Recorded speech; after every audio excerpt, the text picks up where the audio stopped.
Ok, bueno chicos, ese es el tema de técnicas, bueno, el último tema con el que vamos a cerrar nuestro cuatrimestre y vamos a iniciar primero con la entrevista. Como les había mencionado, la técnica de la entrevista se puede aplicar en diferentes áreas de intervención y también en diferentes escenarios, espacios, en comunidad, grupo y individual o familiar.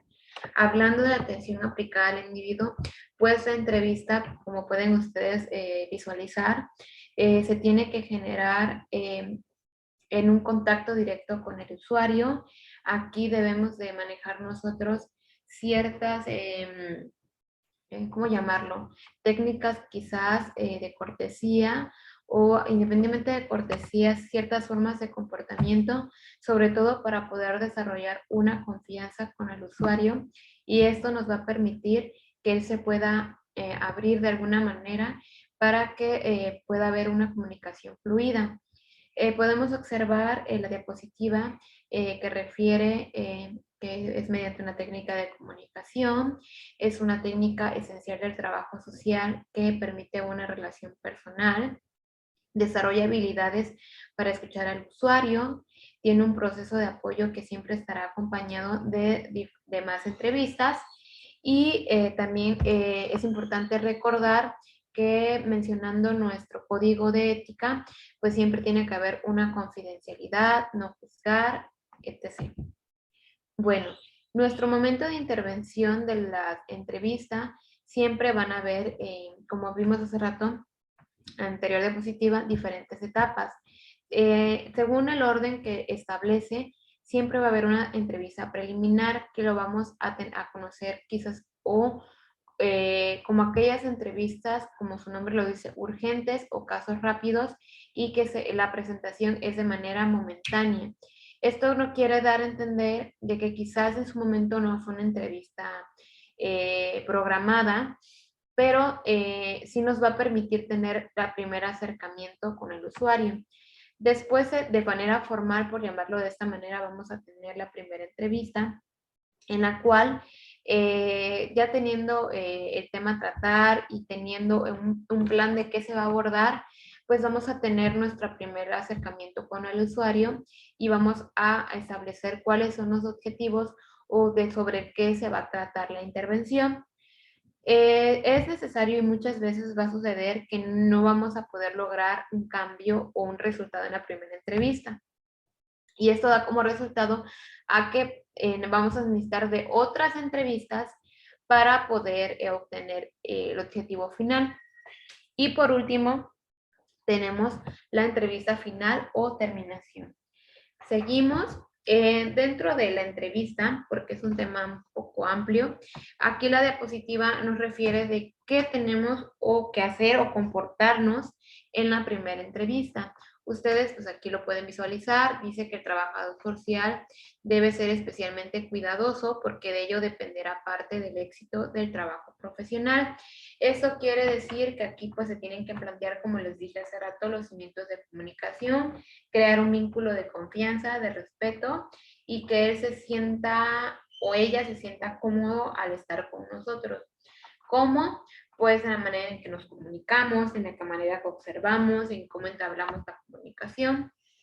Dice que el primer contacto con el usuario se mostrará cohibido, ansioso, desorientado, avergonzado, con lo que con lo que no nos puede hablar con sinceridad y claridad. Aquí nosotros debemos, como les había dicho, crear un clima de confianza y autenticidad y si la entrevista inicial es relevante, también lo será a la entrevista final. Esto quiere decir que si desde un inicio nosotros en lo que cabe logramos generar esta confianza con el usuario, es muy probable de que el camino que sigamos sea exitoso y que él siga presentándose y teniendo avances con nosotros. Pero si desde un inicio no logramos generar ese vínculo de confianza, es muy probable de que él no vaya a regresar a la segunda cita. Él dice, indicaciones para la primera entrevista. Pues debemos ser cuidadosos con el saludo y la presentación inicial. Siempre se recomienda hablarle de manera directa con su nombre. Nada de que linda, hermosa o doñita No, si se llama, no sé, Fernanda Díaz, pues así, buen día, señora Fernanda Díaz, señor Juan, entonces usar su nombre de pila. Esperar a que el usuario tome la iniciativa con la exposición de su motivo de su visita. Si no lo toma, lo haremos nosotros. Mostrar interés por el usuario y que lo perciba. En algún momento también ya lo habíamos hablado en consejería y también habíamos abordado un poco sobre este tema, de que nuestro enfoque debe ser el usuario, nada que vamos a estar tomando cafecito, viene el teléfono o que me llegó un correo, no, nuestro enfoque principal va a ser el usuario. Nuevamente, vigilar que la persona se sienta cómoda con nuestra presencia, en el ambiente que estemos generando sea un lugar cómodo y ameno para que él esté. Y ante todo, mostrar, sobre todo, creo que la palabra correcta, seguridad y profesionalismo. ¿Y qué más? Seguimos.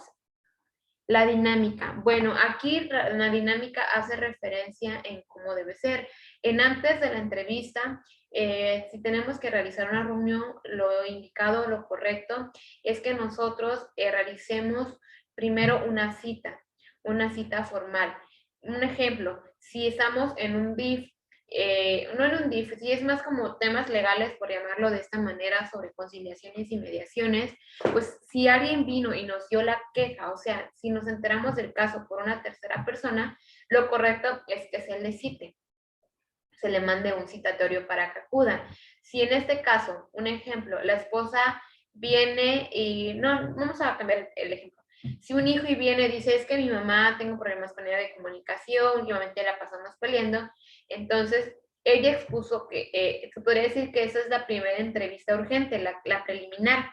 Entonces, para la primera entrevista, lo que se va a hacer es mandar a citar a la mamá para que acuda. A eso hace referencia antes de la entrevista. Para preparar la reunión o el lugar de reunión, eso hace referencia a que debe ser un lugar adecuado y cómodo. ¿A qué refiere? A que la luz sea la adecuada, a que el espacio o el donde sea nuestra oficina sea cómodo. Esto quiere decir que haya ventilación, no les voy a decir que haya un clima, pero que sí me refiero a ventilación, que por lo menos haya un ventilador, no sé, que tenga ventanas, que tenga luz directa, a todas esas cuestiones que hagan sentir el lugar cómodo, que yo me pueda sentar tranquila y no esté, ay, que ya me picó el mosquito, que hace mucho calor, que entra y salen otras compañeras, que otras están en un rincón platicando. Entonces, a eso se refiere con preparar el lugar de reunión, que sea un lugar exclusivamente para atender al usuario y que él pueda sentirse cómodo. Durante la entrevista, pues hace referencia a lo que también estábamos viendo hace rato en diapositivas anteriores, de que cómo nos tenemos que comunicar, cómo hay que dejar que fluya la entrevista, no presionarlo para que hable, respetar sus silencios, incitarlo de alguna manera a que él se autocuestione o tenga claridad sobre su problemática, qué es lo que quiere hacer, qué es lo que quiere cambiar. Y después de la entrevista refiere o es a la aplicación de otros instrumentos que ahorita los vamos a ver, que es, por ejemplo, la historia social, el familiograma, el ecomapa. Entonces, es lo que se va a hacer después de esa entrevista. En su caso, a lo mejor agendar otra entrevista para seguir la intervención. Bueno, aquí en las preguntas podemos visualizar que podemos manejar en una entrevista 4 tipos. Tenemos las abiertas, que son, como nosotros sabemos, que son preguntas más directas. Ustedes pueden visualizar los ejemplos. Tenemos preguntas cerradas, que las respuestas son concisas, sí, no, blanco, negro. Preguntas que, en este caso, cuando él es el que toma el acercamiento y a eso se refiere, ¿no? ¿Qué puedo ayudarlo o qué desea contarme? Y las circulares hace referencia, más que nada, por ejemplo, cuando existe la mediación y nosotros hacer que ellos vean desde afuera, por decirlo de esta manera, lo que nos están diciendo. Y que de alguna manera las circulares, habíamos visto ejemplos en consejería, no sé si recuerdan, lo que estábamos viendo con los ejemplos, de hecho, la sesión pasada, que hablábamos sobre cómo es la consejería con pacientes con VIH, Entonces, podemos ejemplificar circulares con ese tema. De ahí, bueno, otro tipo de entrevista se refiere con intérprete, en manera de resumen, hace referencia, por ejemplo, si la persona es un minusválido o habla otro idioma, ese tipo de cuestiones que necesitamos a un intérprete, a un intermediario que nos ayude a comunicarnos. A eso hace referencia la comunicación con intérprete. Bueno, es referente al tema. Y entre las fases de la entrevista se manejan tres. Una, pues es la presentación, que en algún momento se explica al inicio. Es cuando se hace la presentación, hacemos que ya se sienten un núcleo de confianza. De ahí entremos en la fase de desarrollo-observación, en la cual estamos escuchando el caso. Nosotros empezamos a identificar cuál es el tema principal, a lo mejor a ya tener ideas de cómo vamos a intervenir y qué es lo que vamos a hacer para abordar la problemática. Y la fase final o de despedida es donde les decía, se vuelve a programar otra cita o se propone cuál va a ser el método de intervención, cómo, hasta dónde el usuario se compromete para solucionar el problema, etc., etc. De ahí tenemos la observación. Eso también ya se los había yo comentado. Es otra técnica, al igual que la entrevista, que es muy fundamental en cualquiera de las áreas de intervención. Pues aquí nuevamente hace referencia que como observación lo podemos manejar o lo vamos a manejar en la observación, tanto en la comunicación verbal, lo que está diciendo, la analógica, la no verbal y la visita domiciliaria, que es un instrumento que también más adelante vamos a desarrollar. Dice que de alguna manera esta técnica requiere experiencia y habilidad. ¿Por qué? Porque a lo mejor cuando somos nuevos nada más nos estamos enfocando a lo que él está diciendo y difícilmente ponemos atención o sabremos descifrar lo que nos dice su lenguaje corporal. Entonces a eso se refiere que requiere experiencia. Bueno, en la comunicación verbal nos menciona que desde un inicio, como les decía, vamos a poner atención a lo que él nos está comunicando con sus palabras. Y también nos menciona que tenemos que ser cuidadosos con la expresión de los mensajes que enviamos y ser cuidadosos con los siguientes aspectos. Nuevamente, la manera en que saludamos, que nos presentamos, a tratar de no repetir la misma palabra o ser repetitivos con la misma pregunta si ya nos contestó, a respetar sus silencios, que también vuelvo a lo mismo, ya lo habíamos visto en otros temas, si está llorando, esperar a que tome su tiempo de que siga progresando con su plática y cuidar que la comunicación sea fluida y continua, que es lo que hablábamos de una comunicación asertiva. Entre las perspectivas habla de la no directa y directa. En la no directa, pues dice que debemos de observar y cuidar la conducta verbal durante la información de la intervención. También facilitar la escucha y permite la mejor atención en la exposición y nuestra postura, que debe ser pasiva y receptiva. Esto hace referencia a que no debemos estar, ay, ya me aburrí, ay, señora, ¿qué ya va a terminar de hablar? No, mostrar interés. Y la directiva se enfoca en que nosotros debemos ser más activos, más dinámicos. Eso quiere decir a que debemos, de alguna manera, buscar o tener habilidades para que el usuario siga continuando y nos siga dando datos que van a servirnos para la intervención y la planificación en la resolución de su problemática.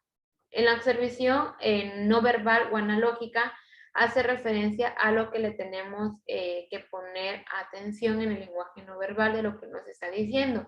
Por ejemplo, en el paralingüístico tenemos que poner atención en el tono de voz, en el ritmo de voz, en su modulación. Un ejemplo, si te está diciendo no estoy enojado, pero su lenguaje verbal y el tono de voz que te dice no estoy enojado, tú dices es que sí está enojado. O si te está diciendo, es que no, mi esposo me ama, pero lo está diciendo casi con ganas de llorar, ojo, poner atención. En el kinéstico, pues lo mismo, hace referencia a sus movimientos corporales, a sus miradas, si está agarrando las manos, si representa miedos, ansiedad, todo ese tipo de cuestiones. Que a la vez la mano pues va de la mano a lo mejor con el paralingüístico. Como les decía, si dice, no, es que mi esposo no me pega, pero yo estoy viendo que su voz le tiembla y se está agarrando las manos, eso me quiere decir que tiene miedo. Entonces, en el proxémico refiere la distancia personal y ubicación de la persona con el espacio. Eso quiere decir que si le pusimos una silla enfrente de nosotros y ella prefiere sentarse hasta una esquina, es porque no tiene la confianza todavía que necesitamos, por llamarlo de esa manera. Bueno, mientras voy a omitir esta, es básicamente lo que les estaba yo diciendo, que lo pueden tomar en cuenta. De todos modos, les voy a mandar la diapositiva si tienen en algún momento tiempo y quieren verlas, visualizarlas, adelante.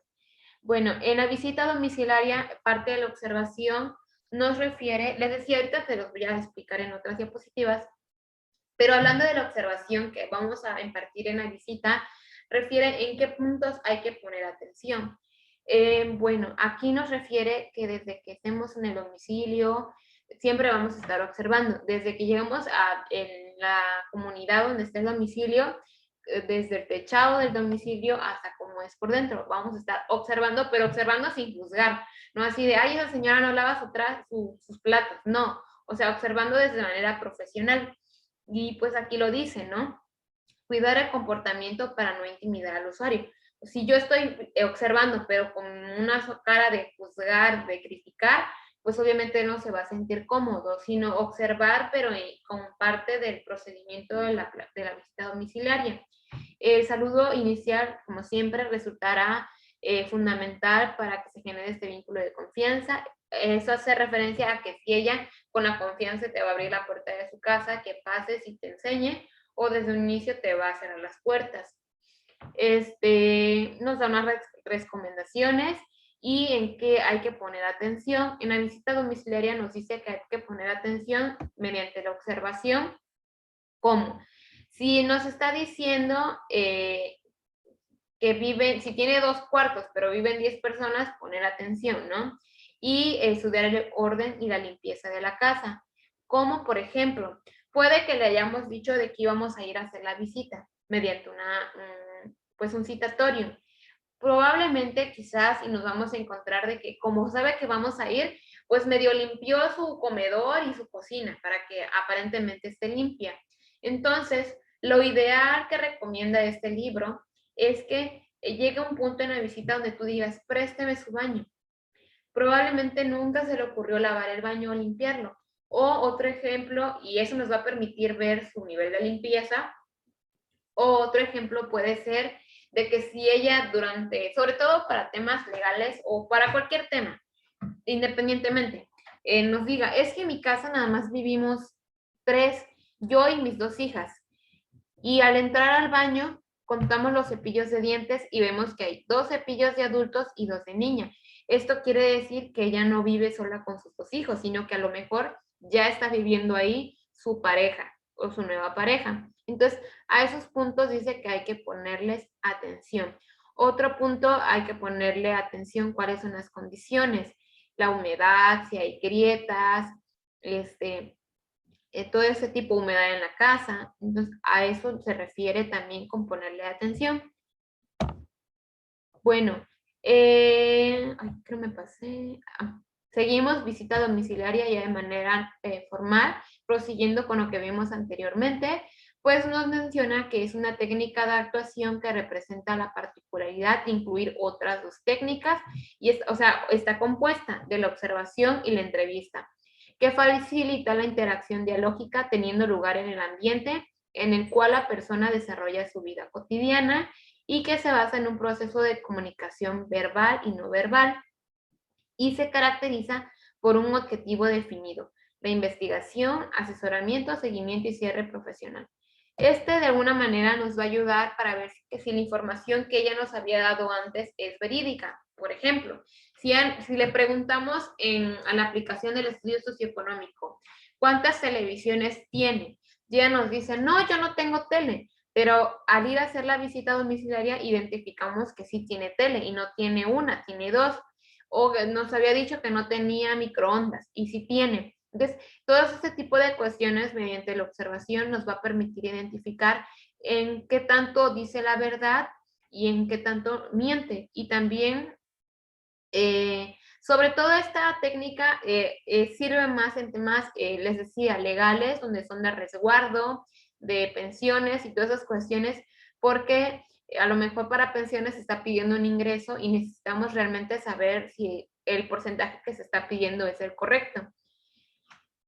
Bueno, les decía, se efectúa en el domicilio particular del cliente, permite ampliar la información profesional que se ha obtenido en la primera entrevista, obtener nuevos datos, eso quiere decir que en el momento, y si es necesario, platicar con los vecinos. Un ejemplo, si vuelvo a lo mismo del tema legal, si están peleando por la custodia de los hijos, los vecinos nos pueden decir, no sé, no, es que la señora todos los fines de semana se pone a tomar con su pareja y otras personas afuera de la casa y las niñas están a altas horas de la noche despiertas. Entonces, todos esos tipos de elementos podemos recoger de la visita domiciliaria. Bueno, la vivienda y el barrio. Dice que es como una foto instantánea y desde ahí podemos percatarnos de muchas cosas, como por ejemplo, si es un nivel económico alto o es un nivel económico bajo. Entonces, a eso hace referencia. Bueno, eso es de la visita domiciliaria, espero lo hayan entendido, trato de ser breve pero clara. El familiograma, este es el que vamos a realizar, o mejor dicho, ustedes van a realizar en base a retroalimentación y como ejemplo su familia. Bueno, desde en este momento ustedes pueden ver un ejemplo del familiograma. Aquí vemos a un matrimonio que tiene 6 hijos. ¿Cómo lo sabemos? Les voy a decir más adelante. Bueno, dice aquí que un familiograma o un genograma es como un mapa que nos da una visión amplia de la familia o de la familia del usuario. También nos dice que nos permite tener, es como un mapa mental, por decirlo así, como por ejemplo, que nos da visualización de cuál es la relación dentro de la familia, cuántos viven, cuáles son las edades, a qué se dedican. Entonces se puede decir que en ese dibujo tenemos mucha información a la mano. Bueno, el familiograma refiere o se hace de una generación a 2 generaciones, como mucho. Eso quiere decir, un ejemplo, su servidora Carla, mi familia, porque yo ya estoy casada, y mis papás, hasta ahí abarcaría mi familiograma. Si yo ya quiero hacer mi familiograma, perdón, si yo quisiera hacer mi genograma, perdón, aparte de mis papás, incluiría a mis abuelitos y quizás a mis bisabuelos. Entonces, a eso se refiere con mi genograma. Sería como un árbol genealógico más completo si lo queremos como poner, como por ejemplo, por sinónimo. Bueno, esa técnica, como les decía, nos va a permitir conocer cuál es la relación familiar entre las familias, cuál es su estructura, qué tipo de familia es, edades, a qué se dedican, etc., etc., etc.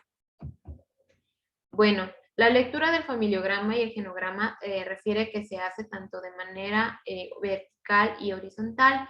Y nuevamente, de alguna manera, de manera vertical nos va a permitir conocer el tipo de relación que hay de una persona con otra y de la manera vertical, pues, información sobre, ¿cómo llamarlo? Sobre la persona de manera individual. Se distribuye en 3 niveles. Uno, en la estructura familiar, que hace referencia a cómo lo vamos a dibujar, si lo queremos ver con esa palabra. El otro es el registro de información. Esto quiere decir, por ejemplo, la edad, a qué se dedica, si tiene alguna enfermedad, si tiene algún vicio. Y la descripción de relaciones familiares, pues hace referencia a cuál es la relación que existe de una persona con otra. ¿Sale? Bueno, vamos a empezar a dibujar nuestro familiograma. Bueno, aquí es importante aclarar que a las mujeres siempre se les va a dibujar con un círculo y a un hombre con un cuadrado. Aquí los usuarios principales en nuestro ejercicio que vamos a hacer de retroalimentación somos nosotros. Por ejemplo, yo, Carla, me voy a dibujar con un círculo porque soy mujer, pero como yo soy el usuario principal o soy el que están atendiendo, me voy a poner 2 círculos. Esto da a entender que la persona que tenga doble círculo o doble cuadrado es el usuario principal con el que se está trabajando. Ok, espero me haya a entender en este punto. De ahí Dentro de mi círculo, voy a empezar a poner mi edad. Su servidora tiene 27 años. Entonces, en mi doble círculo, yo voy a poner 27. Y abajo voy a poner mi nombre, Carla. ¿Ok? Ahora, en el caso, quizás me voy adelantando un poquito, pero por el momento omitan el que dice el tercero, en el caso de que se encuentre fallecido. Ese por el momento lo vamos a omitir. Después vamos a hacer las relaciones establecidas entre los miembros familiares. Si ustedes no están casados y viven con sus papás, van a empezar a dibujar el diagrama de la siguiente manera. Si sus papás están casados, van a unir a papá y a mamá por una línea, como se muestra en la imagen. A ver, creo que tengo. Bueno, espero que se grabe. Así, tal. Así como se muestra aquí. ¿Ok? Lo van a unir con una línea. Y dentro de esa línea, ustedes van a anotar el año en que se casaron o los años que tienen de casados. Por ejemplo, su servidora se casó en el 2011. Yo voy a poner en este espacio aquí, año 2011. Eso me está indicando que Carla se casó en el 2011 y me voy a unir a mi pareja con un cuadrado. Espero de verdad me esté dando a entender. Ahora, si tú vives con tus papás, bueno, dibuja a tus papás, ¿cómo le explico? Ajá, dibuja a tus papás así, si se casaron o si viven en unión libre o si están divorciados, ahorita te sigo explicando. Ahora, si por alguna situación tú o tu pareja que tuviste en algún momento o tus papás se divorciaron o están separados, en caso de que estén separados, primero le vas a poner una línea. Eso nos va a indicar que están separados. Por lo consiguiente, si tus papás se divorciaron, le vas a poner doble línea. Eso nos va a indicar que ellos se divorciaron y es recomendable que como en el año que, como les decía, de casados, que ahí arriba le pongas esas dos líneas, año, no sé, 2018. Y entonces eso me permite a mí identificar que ellos se divorciaron o se separaron en el 2018. Ahora, si tú o tus papás antes de su matrimonio tuvieron otras familias o otro matrimonio, lo van a poner del lado hacia la derecha. Un ejemplo, aquí nos está diciendo que esta señora, ella ya tenía dos parejas antes con la que hoy está actualmente. Entonces se coloca, aquí está unida actualmente a su pareja, y el anterior es de la pareja más reciente a la última, de la reciente a su primer matrimonio o relación. Aquí nos dice que tuvo un divorcio en el 95, pero que también tuvo un divorcio en el 87, la señora. En el caso, si hubiera sido el señor, se maneja hacia la izquierda. Vamos a poner lo mismo, estaría hoy casado actualmente con ella, y de ahí pondríamos si tuvo un divorcio o separación o vivió en unión libre. Ahorita vamos a ver cómo se dibuja para unión libre, ¿sale? Lo único que cambia para unión libre es que son líneas punteadas. No es una línea, como podemos ver, recta, no, son puras líneas punteadas, y en caso que se hayan separado, porque obviamente vivían en unión libre, nada más se le pondría una línea en medio y la fecha en la que se separaron. Bueno, posteriormente, aquí tenemos el ejemplo. ¿Ok? Ahí tenemos el ejemplo que viven ellos en unión libre. En caso que si hubieran vivido en unión libre, le ponemos una línea en medio y eso nos da a entender que en tal fecha se separaron porque vivían en unión libre. No se divorciaron. Divorcio es dos líneas y separación es una. Bueno, aquí abajo te dejé la figura que podemos tener matrimonio, divorcio, unión libre y separación. Ya que dibujaste tu matrimonio o el matrimonio de tus papás, vamos a empezar a dibujar a los hijos. Y nuevamente, abajo, bueno, primero lo explico y después te digo. Vas a empezarte a dibujar. Los hijos se dibujan del mayor al menor. Esto quiere decir que si tú eres el hijo menor como en la imagen, vas a ir hasta el final y te vas a dibujar, por un ejemplo, si Jocelyn es la hija menor y como ella es la usuaria principal, Jocelyn se va a dibujar hasta el final de la línea y se va a poner doble círculo. Yo aquí estoy entendiendo que Jocelyn es la hija menor y que ella es mi principal usuario.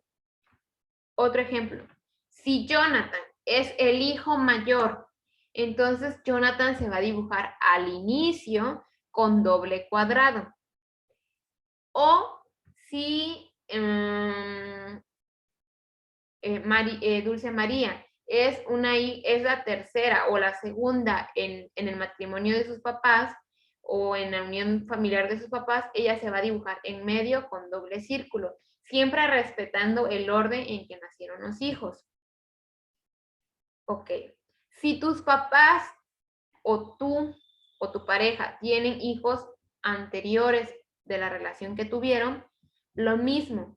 En este espacio se va a dibujar. Aquí, en donde estén ellos, se va a dibujar.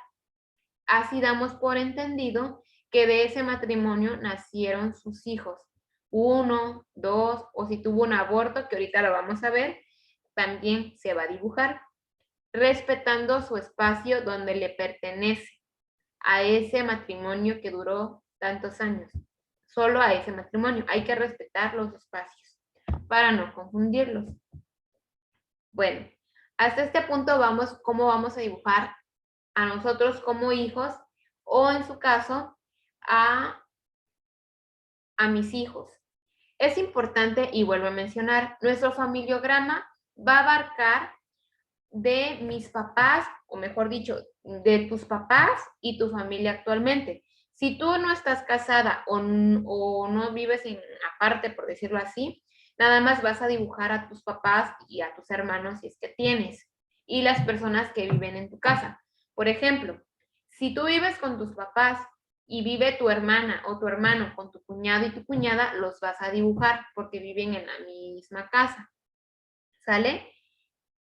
Sí, y si no, porque para no hacerlo más extenso, solamente los que viven en tu casa. Y si tú vives ya aparte, vas a dibujar a tus hermanos, a tus papás y a tus hermanos. Y ya, si quieres agregar a tus sobrinos, también los puedes agregar. Si no, por lo menos lo básico. Tus papás, tus hermanos y tu matrimonio y tus hijos.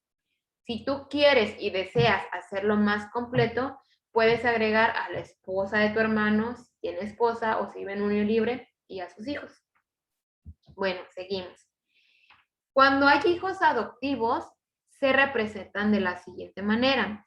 Ya sean hombre o mujer, recordemos, hombres cuadrados, mujeres círculos, se van a representar con una línea punteada.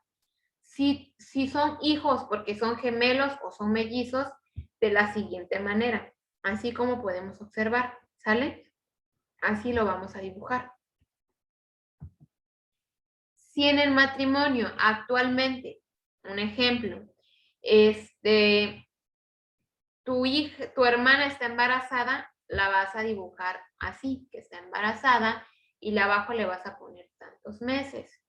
Si tú, o tu mamá, dentro de tus hermanos, su hijo mayor fue un aborto, lo vas a dibujar de esta manera. Eso quiere decir que fue un dicido, que se provocó el aborto. O un círculo negro si fue un aborto espontáneo. Y de esta manera, como podemos visualizar, si fue un bebé que nació muerto, murió al nacer. Entonces así se va a poner. Si era niña, pues con la cruz dentro. Y si es niño, con la cruz al cuadrado. Es aquí donde yo quiero mencionar actualmente lo que les dije hace rato, que le pusieran pausa. Si tú actualmente, cuando dibujes a tu papá o a tu mamá o a tus hermanos o a alguien de tu familia que hayas dibujado haya fallecido, le vas a poner adentro de ese cuadrado la X. Un ejemplo, si de alguien murió su papá, le va a poner al cuadrado una X y el año en que murió. En vez de la edad, le va a poner el año en que murió. Si falleció uno de sus hermanos, lo mismo, le va a poner la X y el año en que falleció, no su edad, sino el año en que falleció. Ahora, ya que dibujaste tu cuadro, vas a rodear las personas que viven en tu casa. Por ejemplo, si dibujaste a tus papás, pero tú ya estás casada, pero vives, o tus papás viven en tu casa, o tú vives en casa de tus papás, vas a rodear a las personas que viven ahí. Otro ejemplo, si tú vives con tus papás y todos tus hermanos ya se casaron, entonces tú nada más vas a rodear a tus papás y a ti porque viven en la misma casa. Espero me esté dando a entender con esto. Un ejemplo, aquí podemos visualizar en el primer ejemplo que este matrimonio se divorció y que actualmente, por alguna razón, dibujaron mal. Primero va el cuadrado y de ahí el círculo. No sé por qué viene así el error. Se ha de haber confundido el que lo hizo. Bueno, entonces les digo, podemos visualizar que aquí la mamá se quedó viviendo con sus hijos y que aquí la usuaria principal es una mujer que es la hija intermedio. Le vamos a poner, por ejemplo, María. María es nuestra usuaria principal, sus papás se divorciaron y ella actualmente vive con su hermano Juan, de 20 años, y su hermano Benito, de 10 años. ¿Sale? En este ejemplo podemos visualizar que es un matrimonio. No le pusieron si falleció el señor, pero lo vamos a tomar como un ejemplo porque no tiene ni línea de separación ni línea de divorcio. Entonces puede ser que el señor haya fallecido y debemos de ponerle una X adentro. Entonces aquí vemos que la señora vive lo mismo con sus 3 hijos. Aquí la diferencia es que primero tiene una hija mayor, su hija el mediano es un hombre y su hija menor es pues, mujer. ¿Sale? Entonces así lo van a hacer. Ahora, bueno, hasta este punto vamos a ponerle los datos. ¿Cuáles son esos datos? Nuevamente, la edad, si vive, la fecha de fallecimiento en caso que haya fallecido, en caso si están casados, en qué año se casaron, si se divorciaron, en qué año, y le van a poner a un lado. Ejemplo, si María estudia en la universidad, le van a poner aquí universidad. Si Juan trabaja, le van a poner en qué trabaja. Por ejemplo, fontanero. Y Benito, que estudia la primaria, le van a poner primaria, cuarto primaria. Entonces, todos esos datos a mí me permiten identificar que ellos en qué nivel de estudio están o trabajan. Aquí, por ejemplo, en la señora, si ella tiene diabetes, le podemos poner DM, que significa diabetes. Entonces, buscar las abreviaturas de ciertas enfermedades y ponérselas a un lado, ya sea para la señora o para alguno de los hijos. ¿Sale? Esos serían los datos que tenemos que apuntar y ustedes se van a ir dando cuenta que al ir dibujando su familiograma, podemos obtener mucha información de solo ver esa imagen. Si tienen una enfermedad, cuántos años tienen, en qué año se divorciaron, cuántos años tienen de casados, si tuvo un aborto, si el aborto fue espontáneo, fue inducido, si el hijo menor murió al nacer, entonces a eso hacemos referencia. Ya que pusimos todos esos datos y yo ya hice mi círculo con quienes vivo actualmente en el mismo domicilio, vamos a hacer las relaciones familiares. Las relaciones familiares hacen referencia a que cómo me llevo yo con los integrantes de mi familia. Un ejemplo, si yo con mi hermano me llevo muy mal y nos pasamos, no me puedo venir a ver con él, entonces yo voy a poner que mi relación con él es muy conflictiva. Si mi hermano, en este caso, no es que simplemente no nos hablamos, o sea, es como si yo no existiera para él, ni él me habla, ni yo le hablo a él, a lo mejor porque vive en otra ciudad, Entonces le voy a poner puntitos porque es muy distante. Pero si con mi hermano tiene años que no me hablo porque tuvimos un pleito muy fuerte y que no nos dirigimos a palabra, le voy a poner que hay un quiebre, ¿sale? Entonces, así como en imagen, yo voy a empezar a poner cómo es mi relación. Quizás, si no quieres, no le pongas con todos. Si tú sientes que con uno de tus miembros de tu familia te llevas más, por ejemplo, aquí podemos ver que el papá Juan tiene una muy buena relación con Claudia y Daniela. Y en el otro ejemplo, podemos ver que la mamá tiene una relación distante con su hijo menor. A lo mejor pasó alguna situación donde el hijo se empezó a alejar de su mamá. Entonces, a eso me refiero. Si tú en tu familia con una persona tienes una relación muy, muy cercana, por ejemplo, yo con mi mamá tengo una relación muy cercana, entonces me voy a dibujar con doble línea. Pero si a lo mejor, no sé, por ejemplo, yo ahorita estoy peleada con mi hermana, le voy a poner que hay una relación conflictiva. Entonces, si gustan, por el momento no lo manejen con todos, sino en base al ejemplo, busquen con quién tienen una mejor relación y con quién ahorita no hay una relación tan buena. ¿Sale? Y bueno, eso es un familiograma completo. Aquí dice que es un familiograma incorrecto. Bueno, ya que lo hicieron, les estoy poniendo dos ejemplos para que ustedes puedan identificar. ¿Por qué el primero es incorrecto? Porque lo único datos que me está dando es edad y nombres. Y quién es el usuario principal. Pero de ahí en fuera no me está diciendo otras cosas. En cambio, el segundo me está dando una información más completa. Me dice que Julián y Marcela tienen 46 y 45 años y probablemente aquí, si me hubieran puesto casado 1993, yo doy por entendido que se casaron en el 93. También me dice que Julián, sus papás, su mamá falleció en el 2001. Pero aquí bueno, es que dependen muchos autores, pero como lo venimos manejando, lo correcto sería que aquí tuviera una X en vez de 63 y yo doy por entendido que su mamá Carmen falleció en el 2001 y su papá pues aún vive. Y Julián tiene una hermana mayor de 20 años, que también lo ideal hubiera sido que le tuviera una X y doy por entendido que Claudia falleció en el 79. Por su parte, Marcela es hija única, por lo que logró visualizar, y que ambos, tanto su mamá y su papá, fallecieron. Marcela y Julián, puedo observar que tienen 4 hijos y que actualmente solamente vive con los 3. Aquí vemos las edades y podemos identificar que su hijo José falleció en el 2005. ¿Sale? Y Andrea es nuestra usuaria principal. Andrea es con la que estamos trabajando, por decirlo así. Aquí puedo observar que Martín, de 16 años, lo operaron en el 2007. Eso me está diciendo. Entonces, si ustedes se dan cuenta, a partir de esta imagen, yo puedo ver muchos datos. Puedo leer la simple imagen. Y eso es lo que yo necesito que hagan ustedes. ¿Sale? Que a partir de su familiograma o de su dibujo, yo puedo leer lo que me tendría en una o dos hojas, yo lo puedo ver a través de una imagen. Bueno, eso es lo que van a hacer. El ecomapa nos va a servir para conocer los recursos que tiene la red familiar. Eso hace referencia a los grupos sociales que rodean a la familia.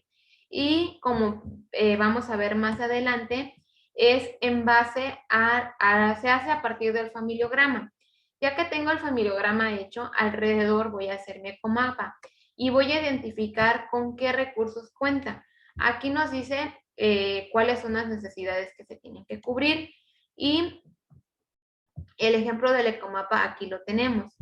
Como les decía, es a partir del familiograma. Esta familia dice que tiene el apoyo de una familia extensa. Esto quiere decir que cuenta con el apoyo de su familia externa.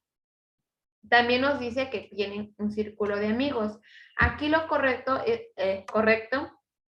es que se ponga con qué amigos. Por ejemplo, con mis compadres Juan y Pepe, no sé, por ejemplo. En el transporte, pues si en su comunidad cuenta con un medio de transporte, por ejemplo, en mototaxis o unos taxis o un pasa el camión. Entonces yo sé que ellos cuentan con el servicio de transporte. En entretenimiento, lo mismo, ¿no? No sé, si hay algo, que haya entretenimiento, que haya cerca, no sé, algún cine, algo por el estilo. En grupos sociales, lo mismo, se refiere si van a algún grupo externo o si hay algún grupo externo cerca de su casa con los que ellos puedan contar. No, no se refiere a que estén como tal, pero que sí están cerca. Entonces, si hay una escuela, una iglesia, todos esos datos que haya cerca de su unidad familiar son los datos que se tienen que apuntar. Que si hay un hospital cerca, entonces todos esos datos nos van a permitir conocer con qué contamos en caso que se necesite intervenir con la familia. Les voy a mostrar otro ejemplo.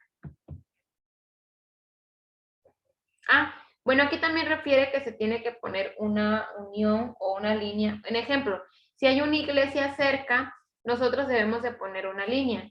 Ejemplo, sin relación, eso quiere decir que él no asiste a la iglesia. Eso nos va a dar a entender. O en caso que sea muy religioso, que siempre asista a esa iglesia, le vamos a poner que tiene una interacción fuerte. Entonces yo voy a entender de que en caso de que necesite contar con sus recursos, que yo cuente con los recursos sociales, yo sé en caso que si tengo el paciente se tiene que internar y el cuidador principal está agotado o necesite apoyo emocional de un grupo, yo sé que la iglesia es un grupo cercano para ella, entonces la puede apoyar en cierto problema. ¿Sale? Bueno, aquí en el ejemplo podemos identificarlo. Aquí vemos que esta persona cuenta con el apoyo o la señora, que es a lo mejor nuestra usuaria principal, ella dice que cuenta con el apoyo de su familia. Podemos observar que en donde viven, pues ella a lo mejor, si es de la antigüita, por llamarlo así, pues ella no tiene amigas. Y donde viven, pues no hay un medio de transporte como tal, no hay lugares de entretenimiento, pero su hijo, el de en medio, cuenta con grupos sociales. Eso quiere decir pues, que a lo mejor, no sé, que él sí asiste al cine, a todo ese tipo de cuestiones, otros grupos secundarios con el que él se puede apoyar y que incluso es cercano a ellos. Dice que también a 5 cuadras clases extras, pues ya entiendo que son clases de música, que hay clases de música, pero para ellos es distante, no es como un lugar donde ellos concurran. Y puedo yo observar que el esposo con su trabajo tampoco tiene una relación muy, muy estrecha o muy cercana. Quizás es un trabajo donde no, pues nada más ya va por cumplir, ya no es ni porque le guste. Aquí, en otro ejemplo, podemos observar de que la esposa tiene una relación cercana con su trabajo. Ella trabaja en un banco y hay una buena relación laboral. También tiene una buena relación en la iglesia. Va comúnmente a la iglesia y también tiene una buena relación con sus padres. Nos dice que sus padres ambos son jubilados y que viven en Ibiza. Su hija, la menor, nos menciona de que ella toma clases y tiene amigos que tienen síndrome de Down. Bueno, aquí nos dice que ella tiene síndrome de Down y que tiene amigos con síndrome de Down. La hija menor tiene amigos, muchos amigos menciona, y también a veces tiene comportamientos de deterioro, me parece que dice. Y el hijo mayor, aquí podemos observar que en el hijo mayor los papás tienen una relación con él un poco conflictiva y podemos observar que su círculo de amigos son consumidores de drogas, ¿ok? Y que el padre aquí ha fallecido. Los padres del señor han fallecido, entonces él no tiene una relación cercana, no tiene padre, o sea, sus papás fallecieron. Y él dice que uno de sus deportes o lo que se dedicaba era la pesca, pero actualmente no lo practica, pero pues podemos ver que es algo que sí le gusta. Y Dice que también tiene amigos, pero que tiene mucho que no lo ven. Entonces, todos esos datos externos los debemos de apuntar con qué recursos externos ellos cuentan hablando socialmente. Por ejemplo, en mi trabajo considero que hay una relación, hay un buen ambiente laboral, pero tampoco considero que sea un ambiente donde diga, ay, son mis amigos. No. Entonces se podría decir que quizás en caso de que yo necesite algo, probablemente no cuente con el apoyo de mis compañeros de trabajo, si lo queremos ver así. En donde vivo, la iglesia, no hay una iglesia, pero y aunque haya lejos, yo casi no asisto a una iglesia. Es raro, por decirlo así. Entonces la relación se puede decir que es lejana. Con mis papás puedo poner que tengo, o mi familia extensa, puedo poner de que tengo una muy buena relación, muy cercana. Entonces estoy dando a entender que en caso de cualquier situación puedo contar con mis padres. Y si tengo amigos también, los pongo y también pongo, y así sucesivamente, ¿no? En caso de mi hijo practica deporte, entonces puedo poner de que tiene un deporte, que de la escuela, no sé, que va a tal grado de escuela, que quiénes son sus amiguitos. Entonces así voy completando mi ecomapa. El estudio socioeconómico se aplica para conocer el nivel socioeconómico de la persona o del usuario. Este es un ejemplo de que se utiliza en los hospitales de la Secretaría de Salud.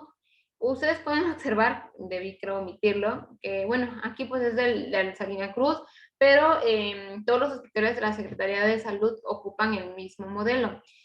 No sé si lo alcanzan a ver, en la primera hoja pues son datos del paciente, religión, edad, a qué se dedica, su teléfono, escolaridad, etc, etc. Y también del responsable, lo mismo, parentesco, escolaridad, edad, domicilio, etc. De ahí tenemos los datos de la vivienda. Cada estudio socioeconómico pues se va completando de manera diferente. En este caso, en unos a lo mejor se tiene que palomear, pero en este caso, bueno, en este ejemplo, dependiendo la respuesta tiene un valor de números.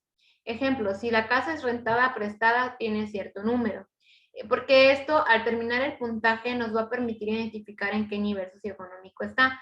Por ejemplo, si me marca 0, me está dando a entender que esta persona de plano no tiene ni para que me pague la consulta. Pero puede ser de que llegue una persona que tiene un buen nivel económico y él me da a entender de que él sí puede pagar una consulta y puede pagar sus medicamentos. Entonces, el estudio económico, eso me va a proporcionar información, qué tipo de casa tiene, si, ¿cómo se llama? Me fue el nombre, con qué servicios cuenta, tanto internos como externos. Esto me doy a entender con el hecho de que si cuentan con drenaje, si tiene agua potable, si tienen, si la calle donde viven está pavimentada o es de tierra, si su casa es de lámina, de concreto, las paredes también de qué son, cuántos cuartos tiene la casa, cuántos baños. Entonces, toda esa información hablando me va a otorgar a mí información en qué nivel socioeconómico está. Lo mismo, contando el inmueble, si tiene tele, si tiene microondas, si tiene todo, o bueno, actualmente hoy eso se considera si tienes internet, si tienes TV por cable, porque todo eso me permite a mí conocer que si cuentas o no cuentas con ese nivel económico, sobre todo para conocer en qué te voy a tabular.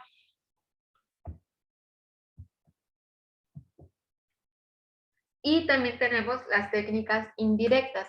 Estas técnicas se llaman indirectas porque se realizan terminando la intervención. Eso quiere decir que las voy a realizar posterior a mi entrevista o posterior de que hice la visita domiciliaria. Entonces es ahí donde las voy a aplicar. Bueno, sí, lo que les acabo de decir. Bueno, dice que hay una interna y otra externa. Una es la historia social y el otro el informe social.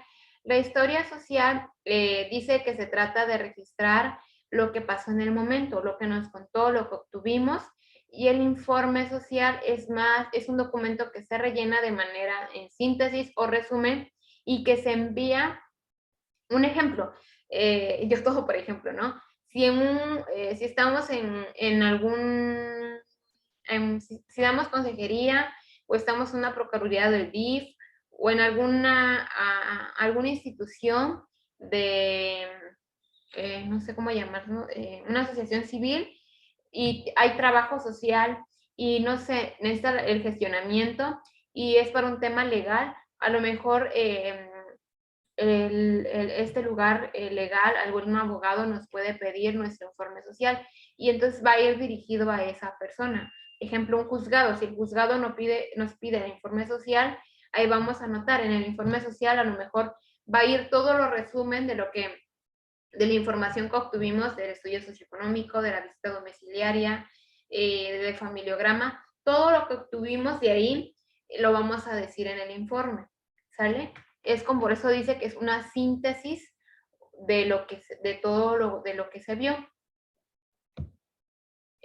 Bueno, aquí nos menciona la historia social, dice que es una narración y exposición detallada por escrito de los acontecimientos pasados y presentes que afectan al cliente y a su entorno familiar.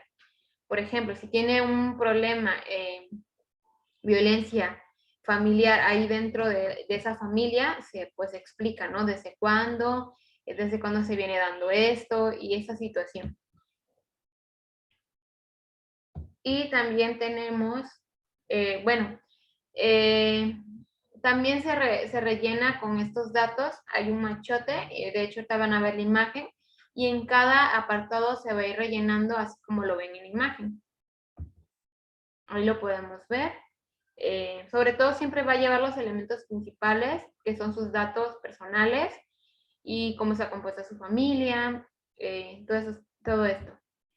Y el informe social es lo que les decía, es un dictamen y no nos solicita una tercera persona, pero una tercera persona de manera legal, por decirlo así. Y pues como refiere, hay que utilizar una estructura, un lenguaje y terminología adecuada y tiene que haber claridad en lo que se está diciendo. Y sobre todo, lo estamos diciendo en tercera, o sea, no desde nuestra percepción, sino de manera más profesional. ¿Sale?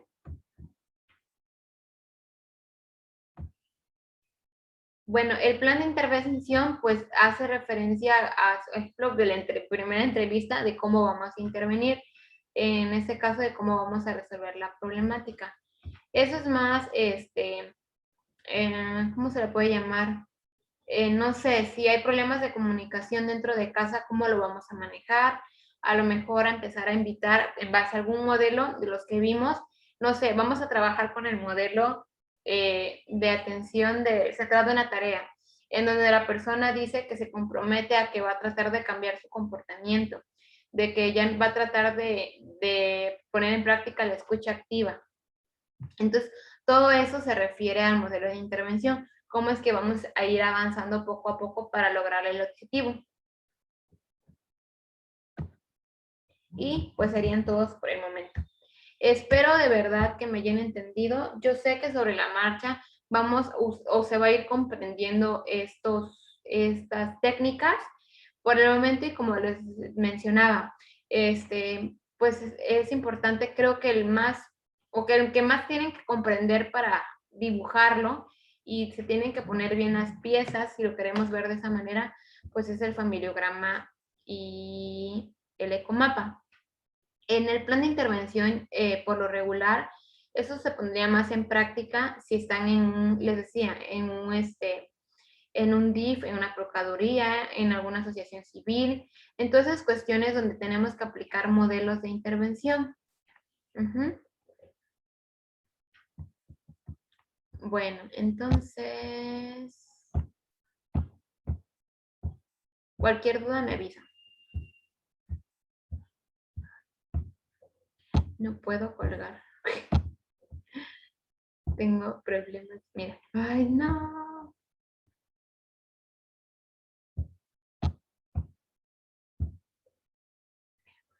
Ay, mío.